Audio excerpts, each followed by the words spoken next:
जय श्री राम। रामनवमी व्रत कथा प्रारंभ। चैत्र मास के शुक्ल पक्ष की नवमी तिथि को पुनर्वसु नक्षत्र में कर्क लगन और अभिजीत मुहूर्त के दिव्य संयोग में जब त्रेता युग का समय था, तब समस्त पृथ्वी पर अधर्म का प्रकोप बढ़ गया था। राक्षस राज रावण अपने अहंकार और अत्याचार के बल पर तीनों लोकों को कंपित कर रहा था। वह महान तपस्वी और विद्वान होते हुए भी अपने अभिमान के कारण धर्म मार्ग से भटक गया था। उसने ब्रह्मा जी से वरदान प्राप्त कर लिया था कि देवता, दानव, यक्ष, गंधर्व आदि किसी से भी उसकी मृत्यु ना हो सके। इस वरदान के प्रभाव से वह निरंकुश हो उठा। देवताओं के यज्ञ व्रत बाधित होने लगे, ऋषि मुनियों के आश्रम उजाड़े जाने लगे और पृथ्वी माता पीड़ा से कर्रा उठी। जब अत्याचार अपनी सीमा पार कर गया, तब पृथ्वी ने गौ का रूप धारण कर देवताओं सहित ब्रह्मा जी के पास जाकर करुण निवेदन किया। ब्रह्मा जी सभी देवताओं को साथ लेकर क्षीर सागर पहुँचे और वहां शेषशायी भगवान विष्णु का ध्यान किया। देवताओं की प्रार्थना सुनकर भगवान विष्णु प्रकट हुए। उन्होंने आश्वासन दिया कि वे स्वयं मनुष्य रूप में अवतार लेकर रावण का संहार करेंगे, क्योंकि रावण ने मनुष्य को तुच्छ समझकर अपने वरदान में मनुष्य से मृत्यु का वरण नहीं किया था। इस प्रकार यह निश्चय हुआ कि भगवान विष्णु सूर्यवंशी राजा दशरथ के यहाँ अवतार ग्रहण करेंगे। उधर अयोध्या नगरी में राजा दशरथ राज्य करते थे। वे धर्मात्मा, सत्यनिष्ठ और प्रजावत्सल राजा थे, परंतु संतानहीन होने के कारण अत्यंत दुखी रहते थे। उनकी 3 रानियां थीं, कौशल्या, कैकेयी और सुमित्रा, परंतु किसी के भी गर्भ से संतान का जन्म नहीं हुआ था। गुरु वशिष्ठ के परामर्श से उन्होंने पुत्र प्राप्ति के लिए अश्वमेध यज्ञ तथा तत्पश्चात पुत्र का मेष्टि यज्ञ करने का संकल्प लिया। यज्ञ के समापन पर अग्निदेव प्रकट हुए और उन्होंने स्वर्ण पात्र में दिव्य पायस प्रदान करते हुए कहा कि इसे रानियों में बांट देने से उन्हें उत्तम संतानों की प्राप्ति होगी। राजा दशरथ ने वह पायस अत्यंत श्रद्धा से कौशल्या को दिया, फिर कैकेयी को और शेष भाग सुमित्रा को प्रदान किया। कहते हैं कि सुमित्रा को 2 बार पायस मिला, इसलिए उनके गर्भ से 2 पुत्र उत्पन्न हुए। समय आने पर चैत्र शुक्ल नवमी के दिन जब समस्त प्रकृति मंगलमय हो उठी, दिशाएं सुगंधित हो गई, देवताओं ने पुष्प वर्षा की और आकाश में अद्भुत प्रकाश फैल गया। तब महारानी कौशल्या के गर्भ से स्वयं भगवान विष्णु ने श्री राम के रूप में अवतार लिया। उनका स्वरूप अत्यंत दिव्य था। 4 भुजाएं, शंख, चक्र, गदा और पद्मा धारण किए हुए कौशल्या ने उस विराट रूप का दर्शन किया और स्तुति की। तब भगवान ने बालक रूप धारण कर लिया, जिससे वे सामान्य मानव शिशु के रूप में लालन पालन पा सके। कैकेयी के गर्भ से भरत और सुमित्रा के गर्भ से लक्ष्मण तथा शत्रुघ्न का जन्म हुआ। अयोध्या नगरी में हर्ष की लहर दौड़ गई, नदियां निर्मल हो उठी, वृक्षों पर पुष्प खिल उठे और समस्त प्रजा आनंद से झूम उठी। ऋषि मुनियों ने वेद मंत्रों के साथ चारों राजकुमारों का नामकरण संस्कार संपन्न किया। कौशल्या के पुत्र का नाम राम रखा गया, जो आनंद और शांति का प्रतीक था। कैकेयी के पुत्र का नाम भरत और सुमित्रा के पुत्रों के नाम लक्ष्मण और शत्रुघ्न रखे गए। चारों भाई बड़े स्नेह से साथ साथ बड़े होने लगे। बाल्यावस्था से ही श्री राम का स्वभाव अत्यंत गंभीर, करुणामय और धर्मनिष्ठ था। वे सत्य, दया और मर्यादा के आदर्श थे। लक्ष्मण विशेष रूप से राम के प्रति समर्पित थे और उनके बिना क्षण भर भी नहीं रहते थे। भरत और शत्रुघ्न में भी अपार प्रेम था।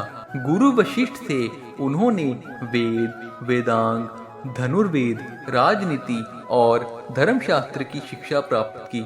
इसी समय विश्वामित्र ऋषि अयोध्या आए। उन्होंने राजा दशरथ से निवेदन किया कि उनके यज्ञ को राक्षस बाधित कर रहे हैं, अतएव वे राम और लक्ष्मण को उनके साथ भेज दे ताकि वे राक्षसों का विनाश कर सके। राजा दशरथ पहले तो संकोच में पड़े, परंतु गुरु वशिष्ठ के समझाने पर उन्होंने राम और लक्ष्मण को विश्वामित्र के साथ भेज दिया। वन में राम ने ताड़का, मारीच और सुबाहु जैसे राक्षसों का वध कर ऋषियों को भय मुक्त किया। इसके बाद वे मिथिला पहुंचे, जहां राजा जनक ने अपनी पुत्री सीता के स्वयंवर का आयोजन किया था। शर्त यह थी कि जो शिवजी के महान धनुष को उठाकर प्रत्यंचा चढ़ा देगा वही सीता का वरण करेगा। अनेक राजाओं ने प्रयास किया, परंतु कोई सफल ना हुआ। अंततः श्री राम ने सहज भाव से धनुष उठाया और प्रत्यंचा चढ़ाते ही वह धनुष भंग हो गया। समस्त सभा विस्मित रह गई। सीता ने राम के गले में वरमाला डाल दी। इस प्रकार राम और सीता का विवाह संपन्न हुआ। भरत और शत्रुघ्न का विवाह भी जनक के भाई की पुत्रियों से हुआ। अयोध्या लौटकर कुछ समय पश्चात जब राम के राज्याभिषेक की तैयारी होने लगी, तब कैकेयी को मंथरा ने भरमा दिया। कैकेयी ने दशरथ से अपने 2 वरदान मांगे, भरत को राज्य और राम को 14 वर्ष का वनवास। राजा दशरथ व्यथित हो उठे, परंतु वचनबद्ध होने के कारण वे कुछ ना कर सके। राम ने पिता के वचन की मर्यादा रखते हुए प्रसन्नता से वनवास स्वीकार किया। सीता और लक्ष्मण भी उनके साथ वन गए।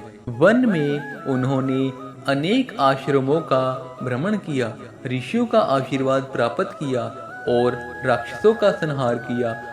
पंचवटी में निवास करते समय शूर्पणखा ने राम को मोहित करना चाहा, परंतु असफल होकर उसने सीता को हानि पहुंचाने का प्रयास किया।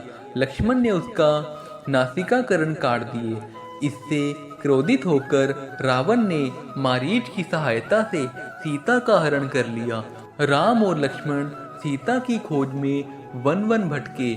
मार्ग में उन्हें जटायु मिला, जिसने रावण से युद्ध किया था और प्राण त्याग दिए थे।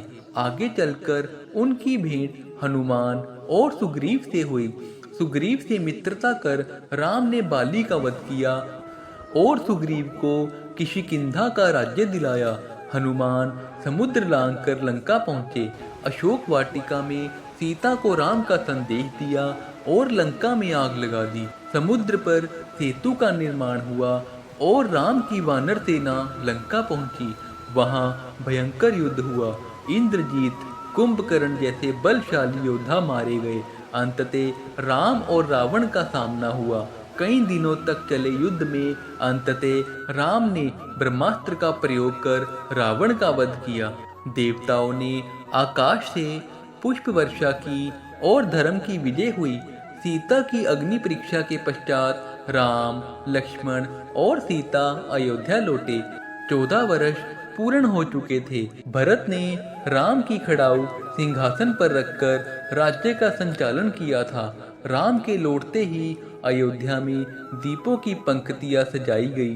राम का राज्याभिषेक हुआ और राम राज्य की स्थापना हुई, जहां प्रजा सुखी और संतुष्ट थी।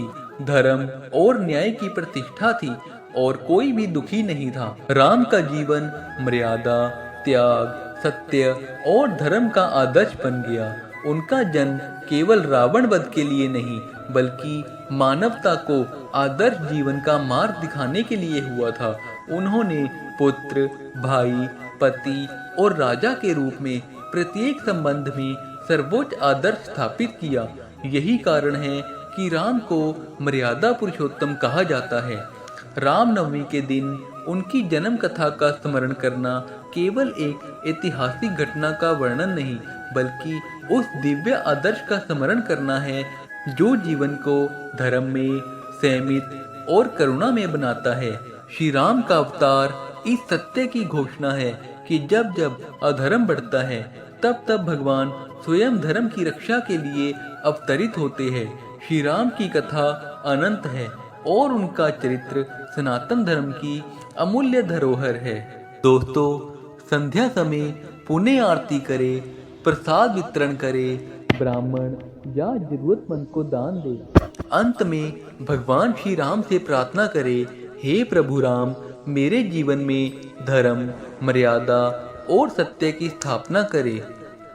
दोस्तों, ऐसी ही कथाएं सुनने के लिए चैनल को सब्सक्राइब करें और वीडियो को लाइक करें। धन्यवाद।